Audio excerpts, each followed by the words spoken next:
closing the strategy gap, the strategy execution gap. As leaders, we many times are tasked with executing strategy, but then it never actually gets executed. So how do we bridge that gap? We're going to talk about three key ways to bridge that gap today. And so obviously, if you're welcome to join on Zoom, the link is on LinkedIn, and also we're live on YouTube. So just going to do a quick check-in, teaching point today, discussion, and then some takeaways. So again, we always bring this slide up. What's one leadership win or challenge for you this week? And just encourage you as a leader to always be asking this question on a regular basis, at least once a week. What is one leadership win? We want to ask that question and visit it. You probably have had one, but if you don't intentionally ask that question, you often forget. And so it's important to think through what is a leadership win in different ways, and then to celebrate that. That's the key here, is to celebrate and also recognize the leadership win in other people's lives on your team, and to recognize them, which again builds the culture that we want to have at the places we lead. And then also asking the question, what's one's challenge this week that you faced this last week? And is it still a challenge? How are you addressing it? What are the options to deal with that challenge? And then how do you move forward? Again, if you ever jump on these calls, it's a free coaching time to discuss any challenges or topics that you have. So I encourage you to hop on there. And so just a review for last week. I'm sorry, it wasn't last week. It was 3 weeks ago, actually. I was out of town last week. We talked about culture levers that stick. So we have all want to have a culture, but what are the levers that we can pull, so to speak, that will stick? And the challenge was create or reinforce one simple team ritual that reinforces your organizational values. If I'm remembering correctly, some of those were like starting your meetings on time, um, uh, celebrating publicly, rewarding publicly. You need to pick what you do, what's natural for you. You can't, but the other point I remember this, we talked about, you can't just say, well, that's not me. I don't do any of those. That's not going to work. So I hope you did practice that this last couple weeks, and if not, that you live it out going forward. So today, we're going to talk about closing the strategy to execution gap. And three key points here. How do we close the strategy to execution gap? And the first part is the vision must translate into 3 to 5 actionable priorities. Um, you know, again, we're talking about strategy to execution. And many times we don't tie the vision translate into actionable priorities. It's this, we dream, like we want to be better, we want to be the best, we want to, you fill in the blank. um, that's a strategy. We want to grow in this area, but how do we then don't break it down into 3 to 5 actionable priorities? Now they may have sub goals. So if you have a strategic plan, for example, you're going to have, your vision, your strategic outline, and things like that. But how do you translate into actionable priorities? In other words, everything can't be a priority, or else nothing is. So how do you break it down into 3 or 5 actionable priorities? Then you can break them down further, which leads to point two. You want to tie your metrics to behaviors, not just output. So in other words, the metrics that you're going to use to measure the strategy and if you're executing well. So what are those metrics? What behaviors are they tied to? So in other words, it's not just a matter of, yeah, we want to get to this goal, we want to achieve this outcome. How do we actually tie it together? How do we actually have, metrics to the behaviors? So in other words, is it going to be what has to change for that to happen? So we don't want to just have outputs of when we reach 300 million, it's successful, although that might be true. You do want to have metrics that go along the way that tie to behaviors. In other words, we want to develop X, we want to have that. And the reason that's important is the challenge here, the reason there's a gap between strategy and execution is strategy. When people hear strategy, they tend to many times shut down. because they're thinking strategy is way out there. It's just passion, this dream that somebody has nothing to do with me. Just tell me what I have to do.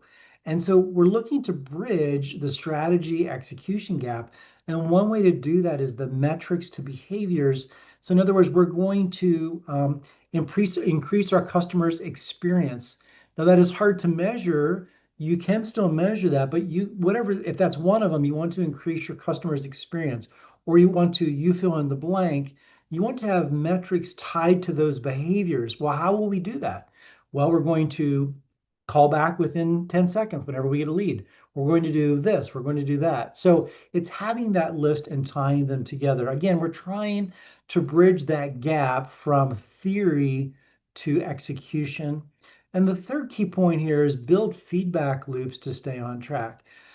This is very important because it doesn't always go according to plan. Well, actually, I don't know if it ever goes according to plan perfectly. There are always going to be adjustments because you can't see ahead as to the obstacles that are going to come or the challenges that will arise. So when you have feedback loops, it's a question to ask. How can we is there a gap? I think that's a question to have in those meetings is there a gap between our strategy and our execution? That's a real good question to ask that group and to build a loop and to say, okay, there is a gap. What is the gap? Again, back up then, are we tying those metrics to behaviors, not just outputs? What are the 3 to 5 actionable priorities? All of these are secular and they don't just, it's not a one time. I think that's the key here is this is for seasoned leaders. Seasoned leaders, what gets talked about gets done. And if you don't keep talking about it, it's not in front of people, they're just going to forget about it. And so you really want to execute all three of these working together so that your strategic, plan, your strategery, I like to call it, if that's a real word, it's not just a book that sits on the shelf and nobody does anything with. You want to execute it and you want to live it out because otherwise, if you did it because you believed it was going to lead to better results, better profit margin, better fill in the blank. How do we get people to use it? These are 3 key ways to get it to use it. So I'm going to give you a couple questions how to apply this. These are a couple questions, which is what's one strategy that hasn't made it to consistent execution? So this will be part of your feedback loop. So think about what's one strategy that you're working on that hasn't made it to consistent execution. It might have happened when you first launched the strategy or whatever. So it might have started, but it hasn't been consistent. That's the key here for this question is how consistent are you in your strategy and in discussing it and how you're living it out, how you're measuring it, what are the metrics and the execution? And then the question is why? Well, why hasn't it been consistent?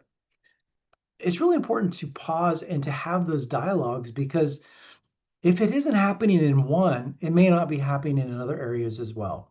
And so this gives you a chance to process and dialogue with your team and be willing to take the feedback because it might be because you haven't been pushing it. It might be because somebody else hasn't been communicating it. Whatever it is, you need to know that sooner than later. You don't need to know this halfway through the project. And then another one is which behavior, if changed, would most move your key metric? Just one, which behavior, just one behavior. And again, you need your team to talk into that. That's that feedback loop. What behavior of change would most move your key metric? I will say at this stage, when you're having these meetings, you might go into it asking this question and actually looking for the answer to this question, which behavior, if changed, would most move the key metric? Well, but you may not agree on the key metric. So in other words, you might say, we want to measure a key metric of customer satisfaction and related to this product line. People might be like, well, that's actually going well, but is that really the key metric? Because it seems like this has become the key metric. So again, it's keeping that open hand, that open mind to where's the project going? Where is your team? And meeting them there to get them back on track or to realign. Again, this is just a reminder, if you ever have questions, shoot me an email, jonathan@jonathanhankin.com.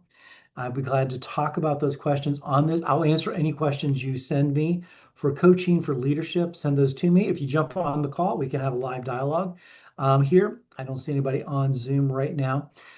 So yeah, ask any questions you have. And then just this week's takeaway, leaders close the execution gap by translating vision into actionable behavioral priorities. I think this is really key for all of us, myself as a leader, to remember it's my responsibility to help close the execution gap because I need to translate the vision into actionable behavioral priorities. Now, it might be your team, it might be a department that does that as well, but part of your role, my role, is to close the execution gap.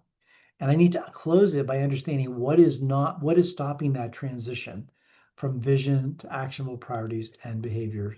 So a challenge for you and I these next couple weeks is revisit one stalled initiative and identify the single behavior that's missing between plan and performance. So revisit one stalled initiative and identify the single behavior that's missing between plan and performance, and then break that down. Why? Like ask the question, what is the reasons for that? And then how do I options to then move it forward? Thank you for joining. And our next one will be in a couple weeks, Thursday, October 30th at 12 o'clock Pacific time. The topic is going to be executive communication in high stakes moments. So look forward to talking to you about that. If you don't follow me, these are all on live on recorded on YouTube, on my YouTube channel. Just search for Jonathan Hankin on YouTube. I have a podcast on there as well that I do interviews and topics. So look forward to hearing from you. If I can be of any assistance, please feel free to reach out. Until next time.